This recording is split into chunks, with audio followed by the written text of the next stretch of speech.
कभी सोचा है कि आपका कार का इंजन कितने किलोमीटर तक चलेगा? 50,000, 1 लाख, 2 लाख, कितने किलोमीटर? चलो आज इस वीडियो पे यही टॉपिक हम लोग चर्चा कर लेते हैं। कई कई गाड़ियों में देख लो 70,000, 50,000 किलोमीटर चलने के बाद गाड़ी का इंजन ख़राब होना, काम मांगना चालू कर देता है। और कई गाड़ियों में देखोगे आप, चाहे वो टाटा की भी गाड़ी हो, 1.5 लाख 2 लाख किलोमीटर लोग चला लेते हैं। उससे ज़्यादा भी कई गाड़ियाँ मैंने देखी हैं जो चल चुकी है। तो इसके पीछे ऐसा क्या रीज़न है कि गाड़ी का जो इंजन है लास्ट लॉन्ग करता है? मतलब क्या ऐसे टेक्निक अपनाते हैं और ऐसी कौन कौन सी चीज़ों का ख्याल रखना चाहिए? तो इसी वीडियो में हम लोग ये चर्चा करेंगे। आखिरी तक देखना, आप भी कुछ सीखोगे, मैं भी कुछ सीखूंगा। सवाल ये है कि क्या गाड़ी 1 लाख किलोमीटर चलने के बाद उसकी लाइफ ख़त्म हो जाती है? तो जवाब है नहीं, बिल्कुल नहीं। क्योंकि गाड़ी का जो इंजन की लाइफ है ना, वो सिर्फ ओडोमीटर को देख के तय नहीं की जाती। तय की जाती है कि गाड़ी का इंजन सर्विसिंग टाइम पे हुआ है कि नहीं, इंजन ऑयल कौन सा ग्रेड का डाला गया, गाड़ी कहाँ पे चली है, इंजन ओवरहीट तो नहीं हुआ, कोल्ड स्टार्ट में गाड़ी को कहीं भगाया तो नहीं है। और जैसे जब गाड़ी नहीं होती है ना, तो गाड़ी का इंजन रवा होता रहता है, उस समय उसने भगा तो नहीं दिया फुल पोटेंशन के साथ। ये सारी चीज़ें ध्यान रखना पड़ता है। और उसी चीज़ से ना डिसाइड होता है कि गाड़ी की जो लाइफ है ना, उसके इंजन की लाइफ वो कहाँ तक चलेगी। ठीक है, शुरुआत से हम लोग को ध्यान रखना पड़ता है। जब गाड़ी नहीं होती है ना, तो आपको वहाँ देखना पड़ता है। जब इंजन रवा होता रहता है ना, तब ज़्यादा भगाना वगाना नहीं है, फुल पोटेंशियल के साथ नहीं भगाना। शुरुआत में एकदम धीरे 60-70 मेंटेन स्पीड में चलाना पड़ता है। कई लोग यही गलती करते हैं, बाद में जब फॉल्ट इंजन में प्रॉब्लम आती है ना, तो वो सोचते हैं मैंने कहाँ पे गलती कर दी। सवाल पूछते हैं कि पेट्रोल इंजन कितने किलोमीटर तक चल सकता है? तो इसका जवाब है कोई पर्टिकुलर फिगर तो बता नहीं सकते। ये सब डिपेंड करता है कि गाड़ी किस प्रकार के टेरेन में चली है, लोअर आरपीएम में लंबे टाइम तक चली है या हायर आरपीएम में लंबे टाइम तक चली है, किस ड्राइवर ने उसे किस प्रकार से घसीटा है, इसके ऊपर डिपेंड करता है कि गाड़ी कितने किलोमीटर तक, गाड़ी का इंजन कितने किलोमीटर तक चलेगा। ये इस पर डिपेंड करता है। अगर उसने गंदे तरीके से चलाया होगा ना, तो 50,000 में वो इंजन जवाब दे देगा। अगर अच्छे से प्यार से चलाया है, उसका टाइम टाइम पे उसका ख्याल रखा गया है, बढ़िया ग्रेड का ऑयल डाला गया है उसमें, ठीक है, जो कंपनी रिकमेंड करती है उस प्रकार का ऑयल डाला हुआ है उसमें, टाइम टाइम पे ऑयल चेंज हुआ है, चाहे टाइम टाइम पे सर्विसिंग हुई है। अगर इंजन में कोई भी प्रॉब्लम, कोई भी वेयर एंड टियर हो रहा है, अगर उसको दिखाया गया है टाइम से, इस चीज़ पे डिपेंड करता है। बाकी कोई पर्टिकुलर फिगर नहीं दे पाएंगे, ठीक है, इसके लिए कुछ अलग ही कैलकुलेशन नहीं लगती। ये सिर्फ रॉकेट साइंस। अगर केयरिंग पे चलाओगे तो गाड़ी सही चलेगी, नहीं तो 50,000 में भी ख़त्म हो सकता है गाड़ी का इंजन। और अच्छे तरीके से जिस गाड़ी को जिस अच्छे से केयर किया रहता है ना, वो गाड़ी 1.5 से 2 लाख किलोमीटर तक भी अच्छे से प्यार से चल जाती है। उससे ऊपर भी चलती कई गाड़ियां हैं, मैंने देखा है। आप यूट्यूब पे भी बहुत सारे रिव्यू वगैरह देखेंगे ना, तो ऐसे आपको 3 लाख 4 लाख किलोमीटर तक चलने वाली गाड़ियाँ भी मिल जाएंगी। बहुत सारे लोग चलाए हैं। सब मेंटेनेंस का खेल है। बाकी आप जैसे रखोगे ना, गाड़ी वैसी चलेगी। अब बात करते हैं इंजन का सबसे मेन पार्ट, वो है इंजन ऑयल। इंजन ऑयल खून की तरह है, ठीक है, इंजन का हार्ट है, उसका खून की तरह है। अगर आपने कंपनी जिस ऑयल को रेकमेंड नहीं करती वो वाला ऑयल डाल दिया ना, तो गाड़ी में वेयर एंड टियर बढ़ सकता है। ऑयल क्या करता है, जो इंजन में ना बहुत सारे मूविंग पार्ट्स होते हैं, ठीक है, उनको लुब्रिकेंट करता है, उनको फ्रिक्शन से बचाता है, हीट मैनेजमेंट करता है। तो आपने अगर अपना पुराना ऑयल चेंज नहीं किया, वो ऑयल है पूरा गाढ़ा हो गया, पूरा क्लॉट जम गया उस ऑयल में, अगर उसको ही आप घसीट रहे हो, तो गाड़ी में वेयर एंड टियर हो सकता है, गाड़ी के इंजन में वेयर एंड टियर हो सकता है। हर कंपनी अपने ओनर मैन्युअल में, सर्विस सेंटर में कभी भी जाओगे ना, ठीक है, वहाँ पे वो एक पर्टिकुलर एक ऑयल का नाम मेंशन किए रहती है। उसी ऑयल को डलवाना है, उसी ग्रेड का ऑयल डलवाना है। उल्टे सीधा अपने से एक्सपेरिमेंट करोगे ना, तो वेयर एंड टियर, बहुत सारे लोग ऐसे करते हैं, कोई भी ऑयल डाल देते हैं, ठीक है। मान लीजिए कंपनी जो आपका ऑयल आपको रेकमेंड करी है वो सस्ता होगा, और आपने ये सोचा कि कोई बड़ा महंगा ऑयल डाल देते हैं, ठीक है, उसके बाद आप डलवा देते हो। आपने सोचा कि आपकी तरफ से आपने अच्छा ऑयल डलवाया, लेकिन कंपनी उसको रेकमेंड नहीं कर रही थी, ठीक है, उसको डलवा दिया, उसके बाद कुछ वेयर एंड टियर हुआ, फिर आप बोलोगे मैंने तो महंगा वाला डलवाया था, ये क्या हो गया ऐसे करके। तो ये होता है, बहुत लोग ऐसे गलती करते हैं। तो ये सब चीज़ें ओनर मैनुअल को पढ़ा करो कि कौन सा ग्रेड का ऑयल है, इस पे कौन किस प्रकार का ऑयल डालना चाहिए। इंजन ऑयल का जो लेवल है ना, हमेशा चेक करते रहना। एक डीप स्टिक होता है, उसको निकाल कर चेक करना। तो आप लोग जानते हो कि यूट्यूब में बहुत सारे ऐसे ट्यूटोरियल है, ठीक है, मैं भी दिखा दूंगा, लेकिन अभी बारिश हो रही है, अगर मैं दिखा नहीं सकता, ठीक है। इंजन ऑयल का लेवल हमेशा चेक करना है, इसको इग्नोर कभी मत करना। लोग क्या है ना, गाड़ी का जो इंजन है, इंजन ऑयल को चेक नहीं करते। वो सोचते हैं कि अभी तो ऑयल डलवाया था, अभी चेक करने की ज़रूरत नहीं है, लेकिन आपको चेक करने की ज़रूरत है।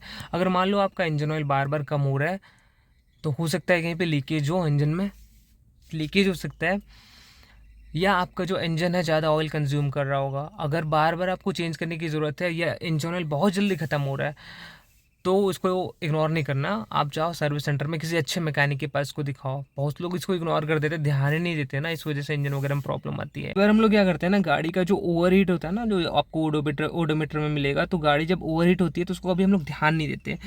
आपको हमेशा अपना जो कूलेंट का लेवल है ना, अगर आप कूलेंट का लेवल को भी इग्नोर करते हो ना, गाड़ी में सर एकदम बेसिक चीज़ें, अगर कूलेंट का लेवल भी चेक नहीं करोगे ना, तो इंजन ओवर हीट होगा। और ओवर हीट होगा, उसके बाद आप सोचोगे अभी तो ओवर हीट हुआ है, थोड़ा सा रोक लेते हैं फिर चलाते हैं गाड़ी को। अगर लगातार चलाओगे ना, तो उसमें गंभीर खतरनाक वाला वियर एंड टियर होगा, फिर इंजन में फॉल्ट आएगा, फिर आप बोलोगे मैंने क्या किया, मेरे से क्या गलती हुई। यही सब बेसिक चीज़ें होती हैं जो इंसान ना गलती कर जाता है, उसके बाद प्रॉब्लम आती है आपके इंजन पे। Heater, cooling fan, thermostat, cooling system की जो कंडीशन है ना, वो बहुत इंपॉर्टेंट चीज़ है, इसको कभी इग्नोर मत करना। इन सब जो चीज़ों को मैंने बताया ना, उसको हमेशा चेक करके रखना। मैंने कई लोगों को देखा है अपने रोला के चक्कर में ना, कई लोग हायर रेव में गाड़ी को बहुत लंबे टाइम तक चलाते हैं, हमेशा रेड लाइनिंग करते रहते हैं, कट मारते रहते हैं, बहुत तेज चलाते हैं गाड़ी। तेज चलाना ठीक है, लेकिन रोड सही होना चाहिए। और हायर रेव में ना चलने के लिए गाड़ी बनी है, लेकिन लंबे समय के लिए नहीं।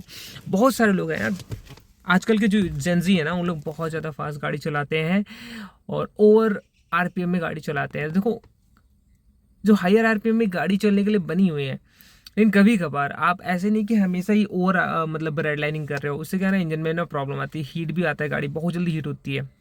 तो इन सारी चीज़ों को समझो। लोअर आरपीएम 1500 आरपीएम, एक आइडियल आरपीएम 1500 से 2000 एक बढ़िया आरपीएम होता है। अब उसको रेड लाइनिंग करोगे ना, तो आपकी गाड़ी में इंजन हीट का दिक्कत आएगा और फिर प्रॉब्लम चालू होगी आपकी गाड़ी में। एक और बैड हैबिट बता रहा हूँ, कई लोग क्या करते हैं, गाड़ी स्टार्ट करते हैं और फटाक से फर्स्ट गियर लगाया, जूम। ये बहुत बड़ी गलती होती है। देखो, आजकल की जो मॉडर्न कार्स है ना, उनको कम से कम 30 सेकंड 40 सेकंड आपको रखना ज़रूरी है कोल्ड स्टार्ट पे।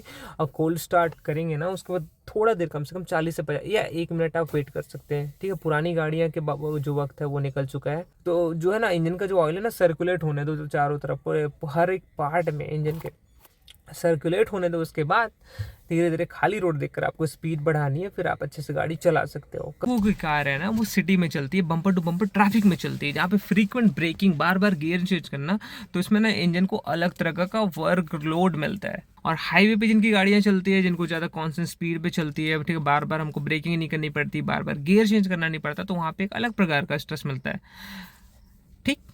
तो आप ये नहीं बोल सकते कि मेरी गाड़ी तो हाईवे पे चलती है, मेरे को ज़्यादा इंजन का टेंशन लेने की ज़रूरत नहीं है, उसमें भी एक अलग प्रकार का स्ट्रेस है। अगर आपकी गाड़ी 1 लाख किलोमीटर के आसपास चलने वाली है, तो आपको ऐसे कौन कौन सी चीज़ें चेक करने की ज़रूरत है, ताकि आपको आगे टेंशन लेने की ज़रूरत नहीं होगी। उन चीज़ों के बारे में बताता हूँ, चलो। सबसे पहले आपको चेक करना है आपकी गाड़ी का एग्जॉस्ट का जो स्मोक है वो कौन से कलर का आ रहा है, इसको ध्यान देना। दूसरी चीज़ आपको चेक करना है कि इंजन ऑयल का कंजप्शन कैसा हो रहा है आपकी गाड़ी में। आपके बाद आपको चेक करना है कि इंजन ऑयल का कहीं लीकेज वगैरह तो नहीं है, और आपके कूलेंट का कहीं लीकेज वगैरह तो नहीं है। ये सारी चीज़ें आपके बोनेट के नीचे मिलेगी, आपको चेक करना है। उसके बाद आपको यह चेक करना है कि गाड़ी को चालू करिए, उसके बाद इंजन में कुछ उल्टी सीधी आवाज़ें तो नहीं आ रही है ना, कि स्टार्टिंग में कोई प्रॉब्लम तो नहीं आ रही, ये सारी चीज़ों को चेक करो। फिर उसके बाद आपके अपनी गाड़ी को चालू करिए, आपके ओडोमीटर को चालू करिए।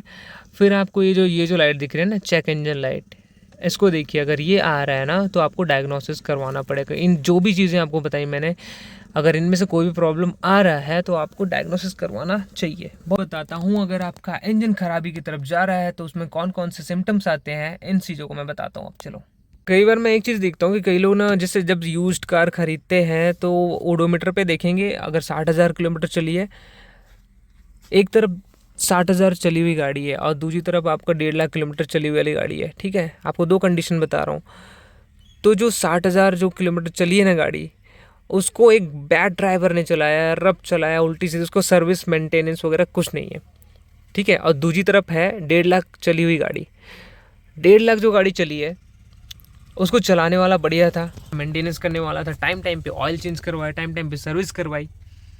तो मैं आपको लिख के दे सकता हूँ कि जो 1.5 लाख किलोमीटर जो गाड़ी चली है ना, वो उस 60,000 किलोमीटर जो गाड़ी चली है ना, उससे बेटर होगी, हमेशा बेटर होगी। इस चीज़ तो मेंटेनेंस के ऊपर सारी चीज़ें, एक ड्राइवर कैसा है, एक ओनर कैसा है, कैसा मेंटेन किया गया उस गाड़ी को, ये सारी चीज़ें डिपेंड करती है। तो दोस्तों ठीक है, मेरी गाड़ी अभी चली है लगभग 23,000 किलोमीटर, मतलब 23,500 किलोमीटर चल रही है, और अभी तक बहुत बढ़िया चल रही है, क्योंकि मैं टाइम टाइम से सर्विस करवाता हूँ। इंजन ऑयल भी सर्विस सेंटर में सारा काम होता है इसका, कभी भी कुछ हूँ सर्विस सेंटर में दिखाता हूँ।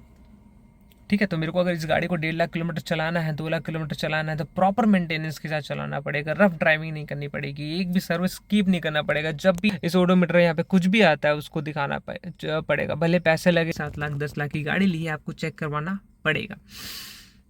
तो ये सारी कुछ चीज़ें थी। इंजन जो है ना गाड़ी का हार्ट होता है, अगर उसको आपने ध्यान नहीं दिया ना, तो एक बार वो सीज हो गया ना, फिर दिक्कत आएगी। गाड़ी वारंटी में है तो तब तो इंजन है ना, वो सारी चीज़ें चल जाएगा, लेकिन जब वारंटी वगैरह नहीं रहती तब दिक्कत आता है इंजन। और ये हमेशा उन लोगों को होता है जो एकदम केयरलेस होते हैं, या तो नए लोगों के साथ होगा या तो केयरलेस लोगों के साथ होगा, लेकिन जो एक्सपीरियंस वाले लोग हैं ना, उन लोगों के साथ ये सारी चीज़ें नहीं होती। हमेशा देखना, जो फर्स्ट टाइम जो गाड़ी लेता है ना, उसके साथ कुछ ना कुछ गलती होती है, लेकिन उसके बाद जब वही व्यक्ति सेकंड वाला गाड़ी लेता है ना, तो वो सारी गलतियां नहीं करता और दूसरे लोगों को भी अवेयर करता जाता है। तो हमेशा अपने पास एक ऐसा व्यक्ति रखो जो पहले से एक्सपीरियंस हो, गाड़ी कैसे मेंटेन करते हैं उसको पता हो। और हमेशा मैं कई लोगों को देखा हूँ जो 5 साल 10 साल से गाड़ी चला रहे हैं, ऐसे लोग हमेशा ऐसे लोग नहीं होते जो गाड़ी अच्छे से मेंटेन कर रहे हैं, लेकिन वो मतलब बैड ड्राइवर्स होते हैं, वो बैड ओनर्स होते हैं एक्चुअली में, उनको पता नहीं होता कैसे मेंटेन करते हैं। और कई लोग ऐसे होते हैं यार, 2 महीना अभी अभी गाड़ी उसने ओन कर रही है, वो यूट्यूब देख के, लोगों से सीख के, मतलब बहुत सारी चीज़, मैकेनिक से टच में रह के वो गाड़ी कैसे मेंटेन करते हैं उसको पता लग जाता है। तो ये सारी चीज़ें ना, एक जागरूकता, मतलब कैसे उसका ना, उसकी इच्छा सीखने की इच्छा कैसे, वो जानना कैसे चाहता है। कई लोग यूट्यूब में वीडियो देखना नहीं चाहते, कई लोग सीखना नहीं चाहते, कई लोग किसी मैकेनिक से मिलना नहीं चाहते, वो सोचते हैं कि मैं ही तो गुरु हूँ। तो ये सारी चीज़ें ना, ये ज़्यादा अति बुद्धिमत्ता इंसान को खा जाती है। ठीक, चलो बाय, सब्सक्राइब कर लेना।